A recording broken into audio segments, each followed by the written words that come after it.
Standard deviation turns out to be a slightly better measure than the range, although it is still fairly affected by outliers. We're going to look in the final section of this chapter 4.7. We're going to look at what happens when we have a normal distribution, and this standard deviation becomes really, really useful. So what we want to do is get a pretty strong conceptual understanding of what this is, and then we'll look at how a computer can calculate this for you. So this sentence right here, I think, is pretty good describing that. Standard deviation essentially describes the average distance that each data value is from the mean. So if you remember what the mean is, it's a measure of center. And so we calculate the distance of each data value from the center, and then we divide by however many data values are, and that's the average distance all the data values are from the center. In general, large values of standard deviation means that data values are pretty widely spread out from the mean. Small standard deviation values mean they're all pretty close to the mean. So there are two types. There's a population standard deviation. That means we calculated it from a population, and that would be denoted with the sigma. And then there's the sample standard deviation, and that would be denoted with an S. The only way we can tell which one is which is whether or not our data represents a population or a sample. So our textbook author kind of leads you through how to calculate this thing. Here we're calculating the distance of each data value from the mean, and then we're adding them all up, and then for some reason we square them, which we could talk about, but I'm just going to kind of skip straight to the formula and show you it's this. So it's the square root of the sum of the data value minus the mean divided by n minus 1 for the sample and divided by n for the population. So let's see how Desmos handles this for us. So here's a set of data, and we're going to calculate that standard deviation. So remember, we use lowercase s to represent the sample standard deviation. If you're using a TI-84, you'll see SX, capital S, and then a lowercase x next to it, or sigma for the population, and you'll see sigma x next to it in your calculator if you're using a TI-84. I'm going to show you how to do this in Desmos. It's kind of awful, but whatever. It's what you have. It's what I know all of you have access to. So let's first figure out what is this data. So this table is the number of arrests in the US for possession of marijuana. Note these are in thousands for the years from 2005 to 2014. This data was gathered by the Uniform Crime Report published by the FBI. So we need to find the mean and the sample standard deviation for these numbers. We're going to include units. Well, if we're stuck with Desmos, what we're going to want to do is type these values in as a list. So I'm going to say pick some letter other than X or Y, call it A, and I'll type in all the numbers. 569, comma 547, 640. You don't need to hear me narrate. Okay, so I got all the numbers typed in there. Notice what happens when you've got the correct letter in there. It says, this is how many elements are in your list, which matches what our data value says. And then I just want to calculate the mean of A, and we get that there's 565,889 approximately arrests over this time period. So I'm going to write that down on my piece of paper, and then I'll calculate the standard deviation. In fact, just for fun, let's toss in the median here.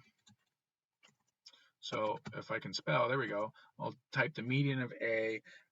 That's 547,000.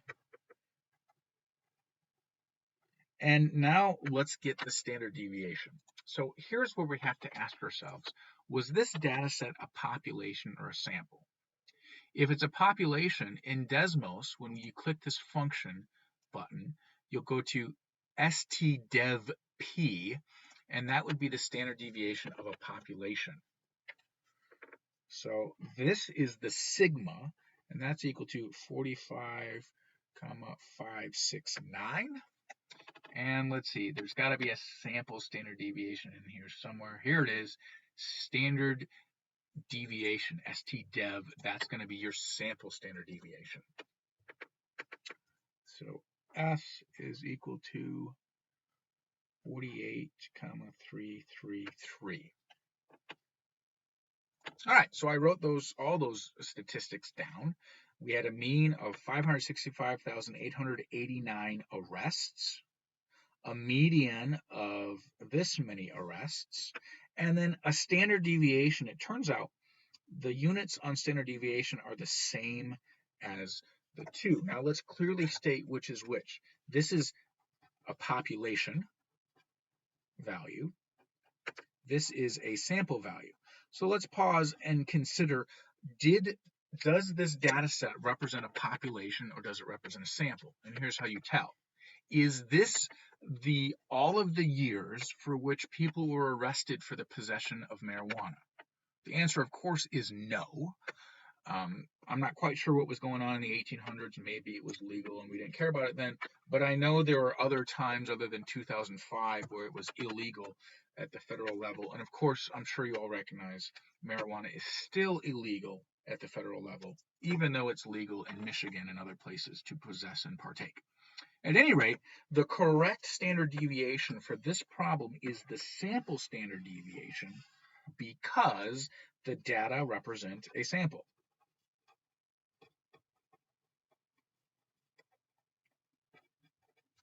So not too terrible, right? We just used the ST-dev function in Desmos to get the standard deviation. If we had needed to use the population one, we would have used ST-dev-p.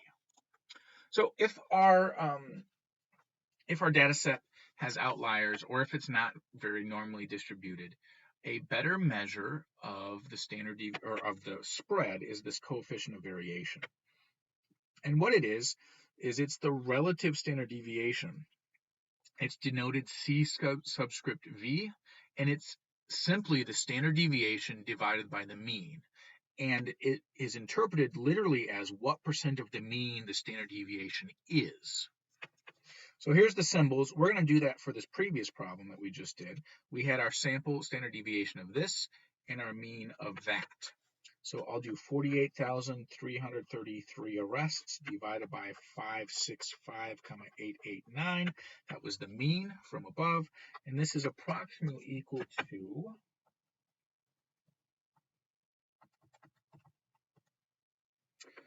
0.08541, blah, blah, blah. We'll stop there. As a percentage, this is 8.5% of the mean is the standard deviation. So that means our data values are not that spread out because that's a fairly small percentage. Although if we want them really, really close, we want that to be very close to 0. So our author's next question I think is quite interesting. It says, do you think the standard deviation and coefficient of variation for this data set would be more likely to be used in an argument by someone that is in favor of legalizing marijuana or against? And I think that it's a tricky question because first off, you have to decide, are you for or against marijuana? And then you have to say, well, what do these things tell us? Well, if we look at the mean, we're saying each year we're arresting this many people for possession of marijuana. So if you're thinking that the use of marijuana needs to be stamped out and arresting people for doing that will be helpful, then we should say, maybe this data isn't very good because we're arresting roughly the same amount of people every year, throwing them in prison, and it doesn't seem to be a deterrent for stopping people from using marijuana. Now, if you're against or if you're for the use of marijuana, then we could say, look at how much we're clogging up our system. We continue to arrest this many people every year. We just need to legalize it and stop filling up our prison systems with this.